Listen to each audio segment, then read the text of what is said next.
Okay, in this video I'm going to explain the homework 5.3, so feel free to skip ahead if you are only interested in a specific problem. So number one, we know the perimeter is 64 because if it's a kite, then these two sides are both 12 and these are both 20, so we add it all up to get 64.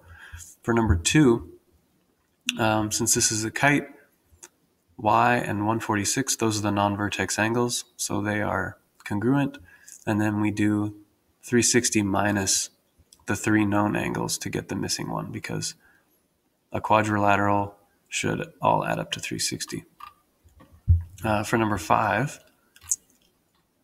notice the numbering is a little bit weird here, but number five, you can figure out x is 72 by doing 90 minus 18.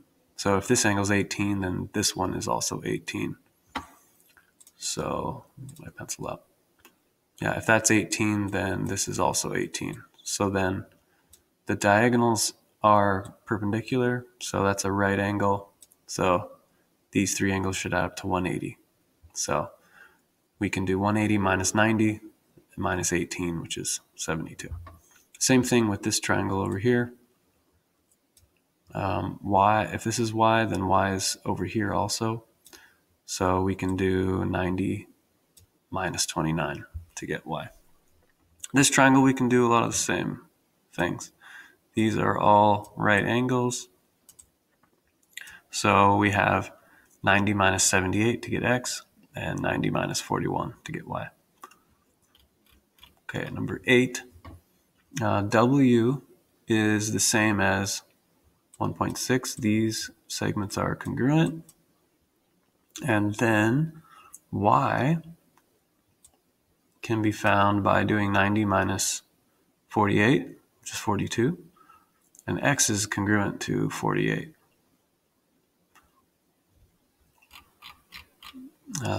Number 3, so we have an isosceles trapezoid because these are the same.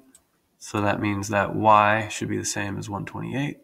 And x and this angle, this is also x. So then we can do 360 minus 128 minus 128 again, and then divide that by 2 to get x.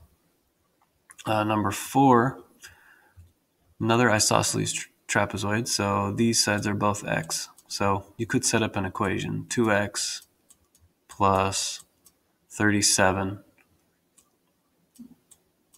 plus 18, and that's going to equal the perimeter 85. And then subtract everything on the other side and divide by 2. Then you should get 15 for x. Number 6, these sides are the same, so we can put y plus 12. This one probably involves the most algebra. So we add up all the outside and set it equal to 164. So that means we have 4y. And then 12 minus 12 is 0, but we still have another 12 here. So 4y plus 12 equals 164. So then we subtract 12 on the other side, and we get 152. And then 152 divided by 4 is 38. So y is 38. And then to get x, since this is a isosceles trapezoid, this angle must also be 81, and this must also be x. So then 81 plus 81, do 360 minus that, and divide by 2 to get the x. Number 2 over here, another isosceles trapezoid.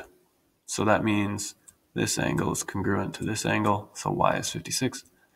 And then x plus y should equal 180 because these lines are parallel. So two angles in between parallel lines always add up to 180. So then fill in the 56 for y, subtract it to the other side to get x. Number 7, it says it's an isosceles trapezoid, so that means these angles are the same. It's the first thing we can get, 30 and 30. So then we can get z is 180 minus 60, which is 120, which means w is 120 because those are vertical angles. And then x should be 45 because these angles would be congruent. Because this entire angle is congruent to this entire angle because it's isosceles trapezoid. And then that's it. Number 8, we know all 4 of these angles add up to 360, and this is a kite, so this angle must be the same as 137, and then we just do 360 minus these 3 angles to get x. And then y is pretty much done. Y is, well, not quite. This one's 137 too, because those are marked congruent. And then these 2 angles add up to 180. So do 180 minus 137 to get y. Just let me know if you have any other questions. Shoot me an email anytime.